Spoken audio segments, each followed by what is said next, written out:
نحمده ونصلي على رسوله الكريم أما بعد فأعوذ بالله من الشيطان الرجيم بسم الله الرحمن الرحيم সম্মানিত দর্শক শ্রোতা, আমরা আজকে জানব দয়াল নবীজি রাহমাতুল লিল আলামিন হুজুর নূর সাল্লাল্লাহু আলাইহি ওয়াসাল্লাম যে হায়াতুন নবী, জিন্দা নবী, তিনি যে রোজা শরীফে জীবিত রয়েছেন, তিনি যে আল্লাহ তাআলার পক্ষ থেকে রিজিক প্রাপ্ত হন, তিনি যে সালাত অবস্থায় থাকেন, নামাজ পড়েন, মুমিন ব্যক্তিদের সাথে সাক্ষাৎ করেন, সেই সম্বন্ধে কোরআনে পাক ও হাদিসে কারীম কি বলে আমরা সেটি জানব।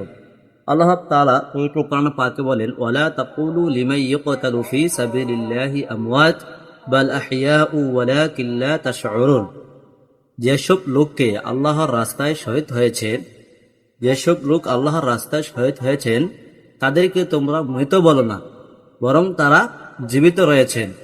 যারা আল্লাহর রাস্তায় শহীদ হয়, দেশের জন্য শহীদ হয়, ইসলামের স্বার্থে নিজের জীবন বিলুপ্ত করে দেয়, তারা কবরের ভিতরে অবশ্যই জীবিত রয়েছেন। আল্লাহ পাক কোরআনে বলে দিয়েছেন, ওয়ালা তাকুলু লিমান ইউকতালু ফি সাবিলিল্লাহি আমওয়াত বাল আহইয়াউ ওয়ালাকিন লা তাশউরুন। আল্লাহ পাক কোরআনে বলে দিয়েছেন কি, যে শহীদগণরা কি জীবিত রয়েছেন, তাদেরকে মৃত বলো না। অন্য আয়াতে বলেন, ওয়ালা তাহসাবান্নাল্লাযীনা কুতিলু ফি সাবিলিল্লাহি আমওয়াতা বাল আহইয়াউন ইনদা রাব্বিহিম ইউরযাকুন। যারা আল্লাহর রাস্তায় শহীদ হয়েছেন তোমরা তাদেরকে মৃত বলে ধারণাও করিও না। আল্লাহ পাক কোরআনে যেহেতু বলেছেন যে যারা শহীদ হয়েছেন তাদেরকে মৃত বলে ধারণাও করিও না, এটি সরাসরি আল্লাহ পাকের কালামের মাধ্যমে এসেছেন এবং বলেছেন তারা জীবিত আর তারা প্রতিপালকের পক্ষ থেকে রিজিক প্রাপ্ত হয়। আল্লাহ তাআলা তাদেরকে কবর মধ্যে রিজিক প্রদান করেন, তারা আল্লাহ পাকের জান্নাতি নাজ নিয়ামত বক্ষণ করে থাকেন। আজ এই বর্তমান সমাজে অনেক সময় দেখা যায় 10 মাস, 10 বছর, 1 বছর এরকমভাবে অনেক মানুষকে জীবিত পাওয়া যায়, তাদের শরীর অক্ষত থাকে।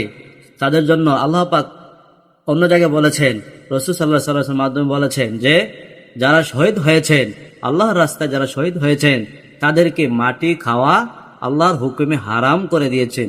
এই জন্যই আল্লাহর পাকের আউলিয়া কেরাম, আম্বিয়া কেরাম, নবী রসুলগণ তাদের যার যার মাজারে তারা জীবিত থাকেন, তাদের শরীর ইন্তেকালের পরেও তারা দুনিয়া থেকে স্থানান্তর হয়ে যায়, কিন্তু তাদের মৃত্যুর পরে তারা দুনিয়াতে থাকা অবস্থা যতটুকু শক্তিশালী থাকেন এর চাইতে বেশি শক্তিশালী হয়ে যায় যখন তারা দুনিয়ার জমিন ছেড়ে দিয়ে পরপারের জীবনে চলে যায়। ওই সময় তারা সকলের সাথে একই সময় সাক্ষাৎ করতে পারেন।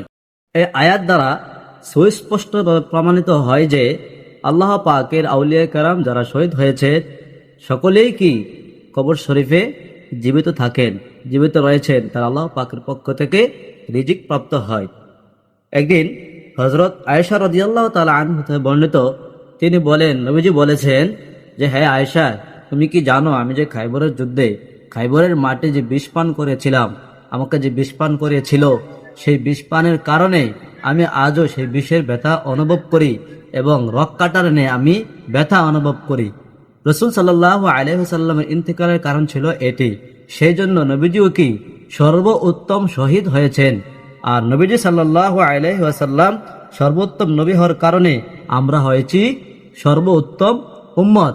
তারই সাথে সাথে আল্লাহ পাক অন্য আয়াতে বলে, ওয়াকাযালিকা জাআলনাকুম উম্মাতাও ওয়াসাতাল লিতাকুনু শুহাদা আলান নাসি ওয়া ইয়াকুনার রাসূলু আলাইকুম শাহিদা। আর এভাবে আমি তোমাদেরকে শ্রেষ্ঠ উম্মত বানিয়েছি যাতে তোমরা লোকেদের উপর সাক্ষ্যদাতা হতে পারো আর রাসূল তোমাদের উপর সাক্ষ্যদাতা হবেন। সুবহানাল্লাহ। নবীজি সাল্লাল্লাহু আলাইহি ওয়াসাল্লাম যে হায়াতুন নবী, তিনি যে আমাদের উপরে এখনো নজরদারি করতেছেন, তিনি যে আমাদের আমল সম্পর্কে দেখতেছেন, আমাদের আমল যে কি হচ্ছে তা দেখতেছেন।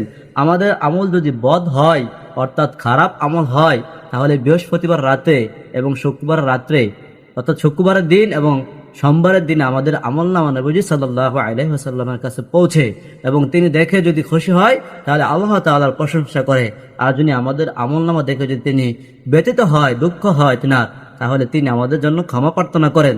তাহলে দয়াল নবীজির কাছে যদি আমাদের আমলনামা প্রতি সপ্তাহে পৌঁছায়, তাহলে আমরা কিভাবে বলতে পারি যে নবীজি সাল্লাল্লাহু আলাইহি ওয়াসাল্লাম একেবারে মাটির সাথে ধূলিসাৎ হয়ে গিয়েছে? নবীজি সাল্লাল্লাহু আলাইহি ওয়াসাল্লাম আর বলেন, তোমাদের মধ্যে থেকে সপ্তাহের শ্রেষ্ঠ দিন হচ্ছে জুমার দিন। এই জুমার দিন তোমরা বেশি বেশি করে দুরূদ শরীফ পাঠ করো, কেননা এর দ্বারা তোমাদের দুরূদ শরীফ আমার কাছে পৌঁছায়। তাহলে দয়াল নবীজি যদি মারা যায়, একেবারে মিশে যায়, তাহলে তিনার কাছে কিভাবে আমাদের দুরূদ শরীফ যায়? তিনি আরো বলেন, যখন তোমরা রওজা শরীফে সরাসরি এসে আমার কাছে সালাম দাও, তখন সরাসরি আমি তা শ্রবণ করি, শুনি, দেখতে পাই। আর যখন তোমরা দূর থেকে আমার কাছে সালাম পৌঁছাও, তখন ফেরেশতারা তোমাদের সালাম আমার কাছে নিয়ে আসে। তাহলে সুস্পষ্টভাবে বোঝা যায় দয়াল নবীজি রাহমাতুল আলামিন হুজুরপুর নূর সাল্লাল্লাহু আলাইহি ওয়াসাল্লাম তিনি এখনো জীবিত রয়েছেন, তিনি আমাদের আমলের ব্যাপারে অবগত রয়েছেন। সুবহানাল্লাহ। আল্লাহ পাকের 3টা আয়াত থেকে সুস্পষ্টভাবে বোঝা গেল যে দয়াল নবীজি শহীদ হয়েছে। আর যারা শহীদ হয়েছেন, আল্লাহ তাদেরকে মাটি খাওয়া পর্যন্ত হারাম করে দিয়েছেন, তারা কবরে রিজিক প্রাপ্ত হয়। সেই ক্ষেত্রে আল্লাহ পাকের কোরআনের আয়াত থেকে বোঝা যায় আউলিয়া কেরাম, আম্বিয়া কেরাম, নবী রাসূলগণরা যার যার কবর শরীফে কি জীবিত রয়েছেন এবং তারা জান্নাতি নাজনিমত ভক্ষণ করে থাকেন। সুবহানাল্লাহি ওয়া বিহামদিহি সুবহানাল্লাহিল আযীম। আমার এই ভিডিও থেকে যারা দুটি আয়াতের সম্বন্ধে জেনে উপকৃত হয়েছেন, তারা আমার এই ভিডিওটি বেশি বেশি করে শেয়ার করে দিবেন এবং সবসময় পাশে থাকবেন।